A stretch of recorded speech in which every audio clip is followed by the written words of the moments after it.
Oh, ba't ka nakabihis? Saan ka ba pupunta? Di ba mag-file ako na si Usi sa pagkasenador? Ano bang batas ang isusulong mo pag mananalo ka? Ang isusulong kong batas, bawal na yung maraming babae. Dapat hanggang 2 lang. Bakit naman yan ang naisipan mo?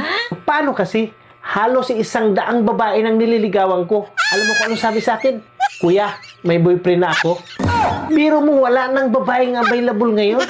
Lahat may nagmamayari na. Kaya ang swapang nila, kaya yan talagang isusulong ko. Yan ang isulong mo. Ako mismo ang unang magwiwilga. Hindi pa nga ako nakaupo, tutulan mo na yung panukala ko. Dapat pantay-pantay. Kung ilan sa lalaki, ganun din dapat sa mga babae. Ano bang ibig mong sabihin? Dapat ang isusulong mong batas kagaya sa size ng mga damit.